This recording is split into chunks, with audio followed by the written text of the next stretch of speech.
Sejam muito bem-vindos ao videocast especial do Instituto Ludwig von Mises Brasil, a terceira conferência de escola austríaca realizada em São Paulo. Hoje nós vamos entrevistar o professor Walter Block, PhD em Economia pela Universidade de Colômbia e atualmente é professor na Universidade de Loyola, em New Orleans. O professor Walter Block é autor, editor e coeditor de muitos livros, entre eles Defendendo o Indefensável, Rent Control, Myths and Realities, Discrimination, Affirmative Action and Equal Opportunity, Theology, Third World Development and Economic Justice, The Privatization of Roads and Highways, Religions, Economics and Social Thought, and Economic Freedom Toward a Theory of Measurement. O Dr. Block também escreveu mais de 500 artigos acadêmicos e contribui para publicações como The Review of Austrian Economics, Journal of Libertarian Studies, The Journal of Labor Economics, Cultural Dynamics e Quarterly Journal of Austrian Economics. Para entrevistar o professor Walter Block, eu conto aqui com a presença de Roberto Quioca e de Fernando Quioca, ambos diretores do Instituto Ludwig von Mises Brasil. Professor Block, thank you for coming. Welcome to Brazil. Very appreciate. A primeira pergunta será realizada pelo Roberto Quioca. Quem passa a palavra, Roberto? Obrigado, Bruno. Professor Block, I'll start with the toughest question, I think. I don't know. According to you, in the book Defending the Defendable, in the introduction, you define libertarianism, and you say that the basic premise of this theory is that it's illegitimate to practice aggression against non-aggressors. Knowing this, isn't this a mistake for minarchists to consider themselves libertarians? That's a very rough question. I would say, strictly speaking, you're right. If you define libertarianism very strictly and very narrowly, because a minarchist or a minimal government libertarian is someone who believes in minimal government. So now you have to ask, does government violate the non-aggression principle? And the answer is yes. They do violate the non-aggression principle. They tax people. Taxes are not voluntary payments. Taxes are not like club dues, like when you join the golf club or the tennis club. You have to pay dues, otherwise they won't let you in the club. Fine. But you agree to go in the tennis club or the golf club and you agree to pay dues. Who agreed to be part of this club called Brazil, or this club called the United States, or this club called Spain? Nobody agreed. There's no contract. Whereas when you join the golf club and the tennis club, there's a written contract.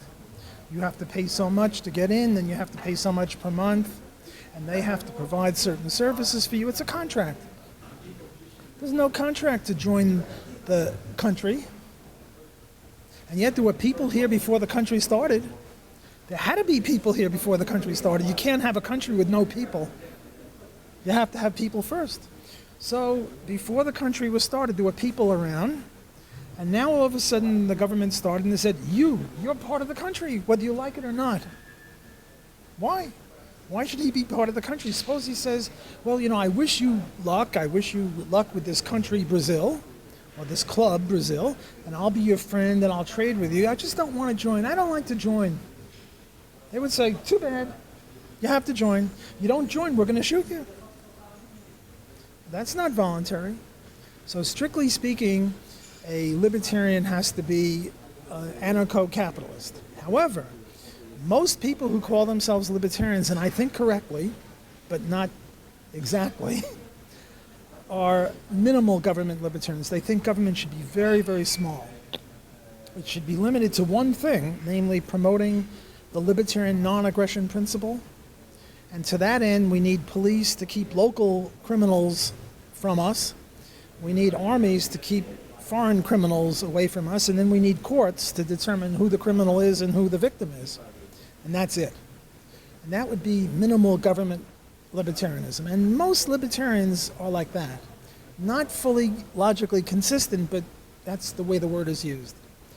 Then there are classical liberals like Milton Friedman and Hayek, who in addition to these three functions add on a whole bunch of others, but still minimal compared to the socialists. And we call them classical liberals. And that's the way I see the sort of a three-part distinction: anarcho-capitalists, libertarians, and classical liberals or free enterprise advocates. Where do you put Mises on that? Because Mises defend the government, the minimal government, but he also defended the secession to the individual level. Where do you put Mises on this? That's another very vicious question. What kind of questions are you people asking me here? We brought you to Brazil to pressure you. Well, you're doing a good job. Mises is usually interpreted as a minimal government libertarian because he favored the government. However, if you favor the full right of secession, or not to join, and by secession, I don't mean you can leave the country.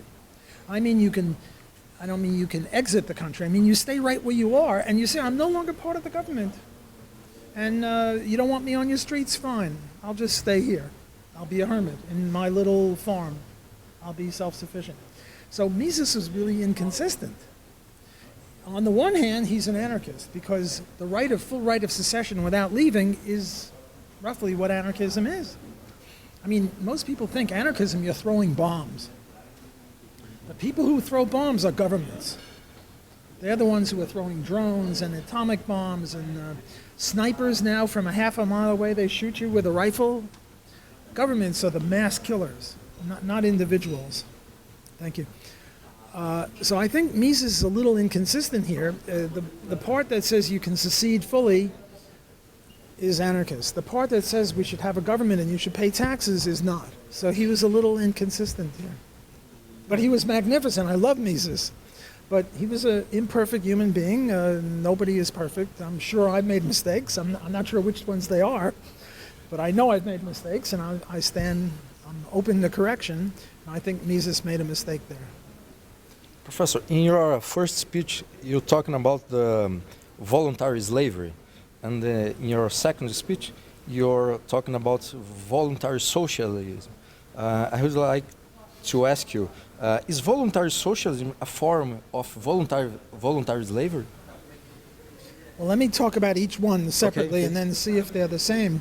What I meant by voluntary slavery, and this is very different than the usual slavery. The usual slavery is coercive slavery, where you grab someone, you capture them, and you beat them up, and you hit them, and then they're a slave.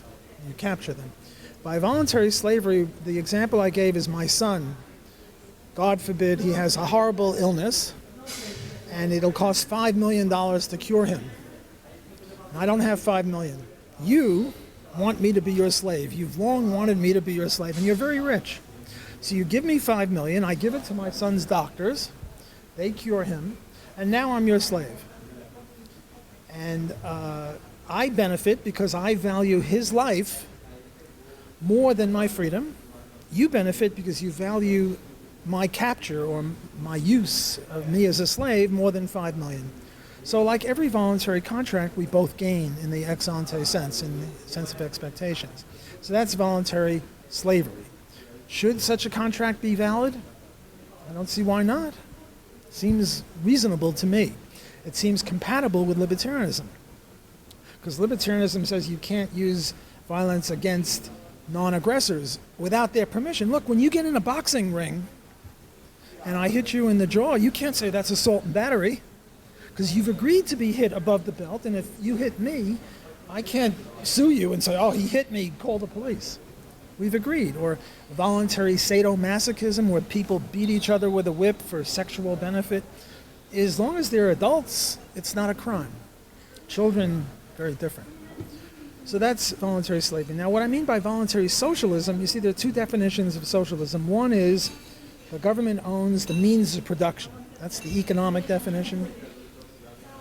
That's not what I meant by voluntary socialism. What I meant, the other definition of socialism is from each according to his ability, to each according to his need. So we take from the rich and give to the poor. Now, if this is voluntary, it's fine. If it's coercive, if you're compelled to do it, then it's not so fine. And I said, like in the kibbutz or the commune or the monastery, that's the way they live. They all share equally. And in the family, the little girl of 5 years old doesn't eat food in accordance with her ability to earn income. She eats food in accordance with her need. And the father also goes to work and gives to the little girl. So if that's socialism and it's voluntary, then it's also compatible with libertarianism. So is voluntary socialism the same as voluntary slavery? No. But they're both compatible with libertarianism, as is wristwatches and ties. I mean, everything is compatible with libertarianism as long as it's between voluntary consenting adults. Just to make this very clear, shouldn't all contracts have a way out? So if you can choose between being in that arrangement or not, so you're not a slave because you have the option to opt out? Well, you could have two kinds of contracts. You could have one where you can opt out and one where you can't opt out. Now look, if I say, give me $5 million to give to my son's doctors to save my son, and I can opt out any time, he's not likely to give me the $5 million. He might give me $100,000, which isn't enough to save my son. In order to save my son, I have to say, well, I won't opt out. Now, there is such a thing called specific performance contracts. I'm getting married, I hire you, you're a singer, come sing at my wedding. And at the last minute you say, either you have a sore throat or you just say, I have a better offer somewhere else. Now, there could be two kinds of contracts. One, a specific performance contract where you have to come. And if you don't come, I can come and shoot you. Now I'm going to pay you a lot of money. The other contract is I promise you, if you don't, I'm out of luck.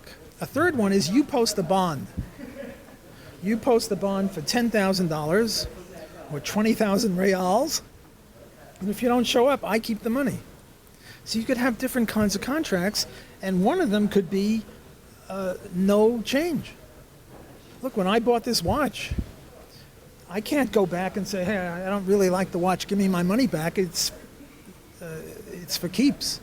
So you could have contracts like that. Any contract where you have a meeting of the minds, I think, is a legitimate contract. Well, there are exceptions, like a murder contract. If I hire you to kill him, that's not a valid contract, but that's coercion. But apart from that, any contract, whatever the specifics are, would be compatible with libertarian law. If I give you my life, I sell you my life for $5,000, and then I say you can kill me tomorrow, and then came tomorrow and I say to you, I changed my mind, I don't want you to kill me anymore. Do you think you can kill me by libertarian law, or do you think I can be sued by a contract break and you not kill me by libertarian law? Well, I think it depends on the specific contract. Presumably the contract would anticipate this, and if the contract anticipated this, we would live up to the contract. Look, in boxing, I get in a boxing match with him and he's beating me up. All I have to do is touch my knee to the floor, and it's over. He can't or hit throw me. the towel. Or throw in the towel. So boxing is a contract to hit, but you can stop. Throw in the towel or you touch your knee to the floor, he can't hit me. If he hits me, then he is guilty of assault and battery. In the Roman gladiator, you couldn't touch your knee. There was no towel, but that was not voluntary. They were forced to fight.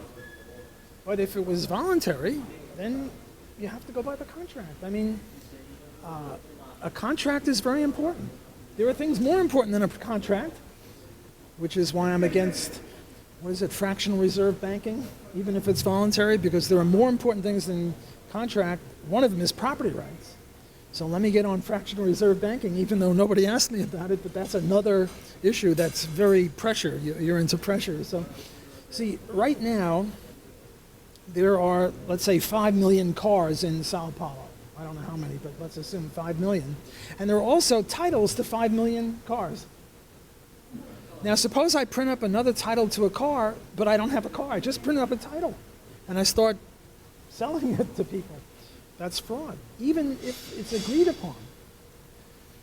Because property rights are more important than contract. Contract is very important, as I've been telling you about voluntary slavery contracts. Another specific performance contract is I'm going to go on a high wire. What do you call it? You balance with a stick. You walk on a wire. Corda bamba. And I'm doing it 50 feet in the air, and I hire you to hold a net under me. And you say, I'm busy. And he's my friend, and he says, you get there with the net, or I'll shoot you. Namely, he's going to compel you to keep up to your contract to hold the net there.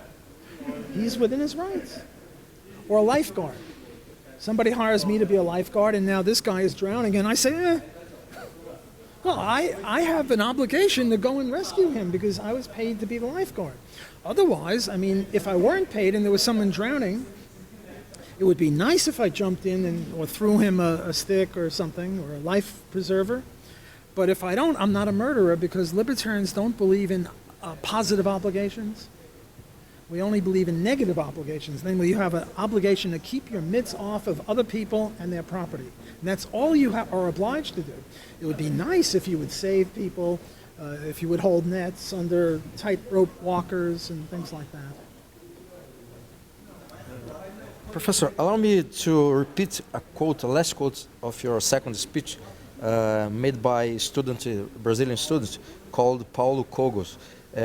He asked you, quote, if there are no market failures, market could provide us with protection service such as policy and military defense, which people evaluate. It could provide us with protection against coercion in general. If so, why couldn't the markets protect us against state coercion? Is government a market fail? End of quote. This is a very nasty question. This student should be kicked out for being insolent. He has no respect. He's supposed to agree with what the professor says, not supposed to question. I'm just kidding. This is a brilliant question, a very important question. In economics, it's a specialized language. And in economics, what market failure means is not that people are imperfect. We're all imperfect. Everybody agrees that there's market failure in that sense. None of us is perfect. We all make mistakes. But what market failure means in the profession of economics is not that people are likely to make mistakes, but that monopoly, externalities, public goods, asymmetric information, a lack of perfect competition, there's a whole bunch of them, and they're very specific and narrow things. So the question is, why, if there's no market failure, didn't the market protect us against government? Because government certainly is a failure from the libertarian point of view, because they use coercion against innocent people. And my answer was, it's not the market's fault. The market is just commercial interaction, and rather it's people's fault. You ask the next 100 people walking down the street here, do you like the government?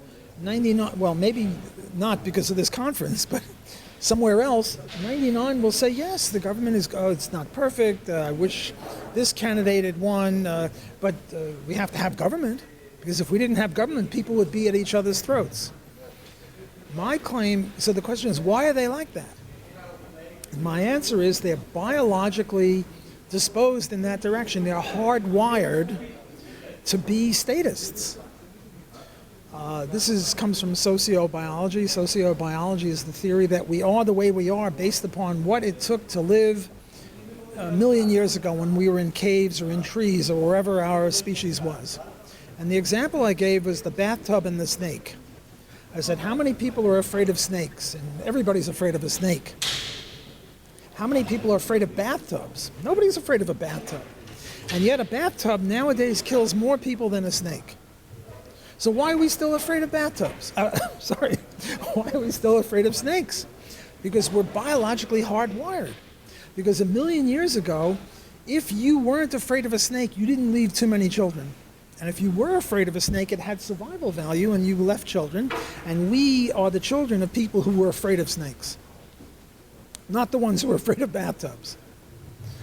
Okay, when we lived in those days, we were very hardwired for benevolence. In our tribe, I get sick this week, you help me. Next week you get sick, I help you. Our tribe survives. Your tribe, you get sick this week, he doesn't help you. Next week, he gets sick and you're not around to help him, your tribe dies. So we all are descended from people who had benevolence deeply embedded in them, in their hardwiring, in their biology. Do we have appreciation for free enterprise in our bodies? No. Because a million years ago, just like fear of bathtubs didn't help you, favoring free enterprise didn't help you a million years ago. There was no free enterprise a million years ago. So the reason that we are inclined towards statism and protectionism and all the economic fallacies that we have is due to biology.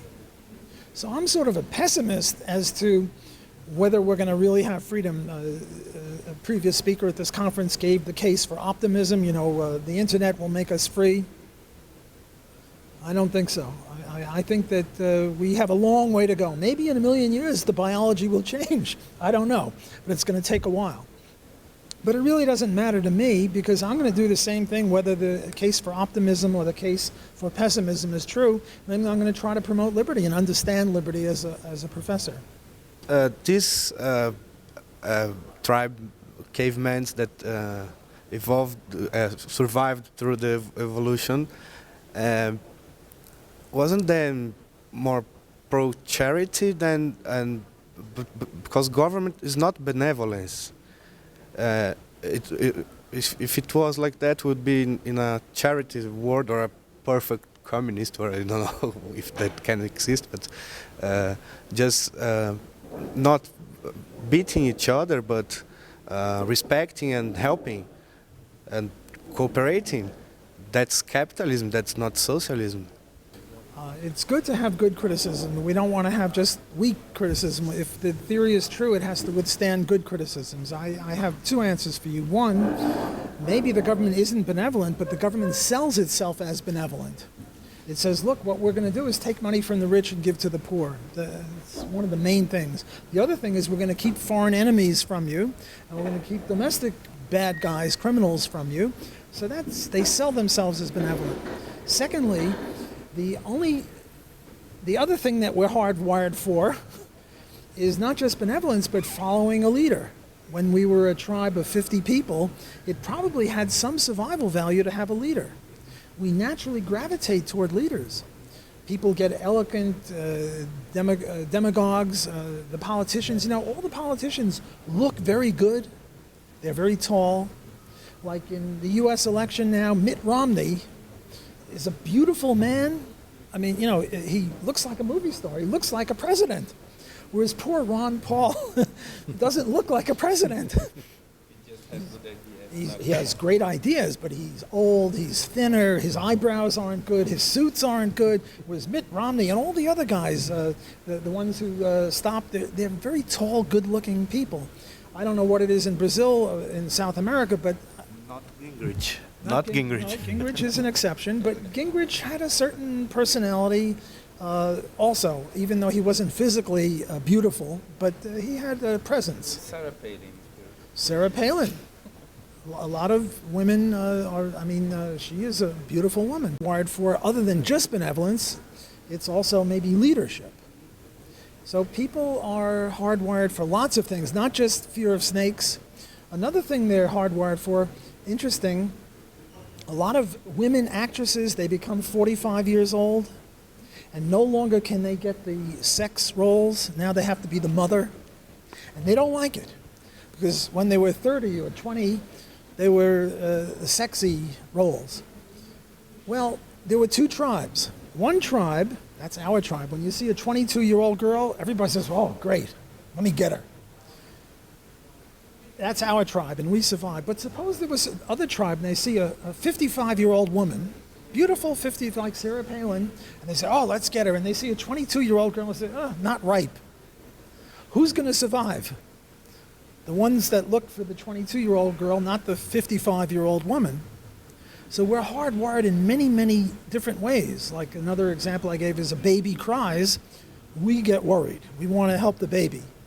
If you didn't worry about babies, you wouldn't survive. So sociobiology is a very complicated thing, and it's not only benevolence, it's many other things that lead to statism, some of which lead to statism. And as well, the state is very smart as selling themselves as benevolent.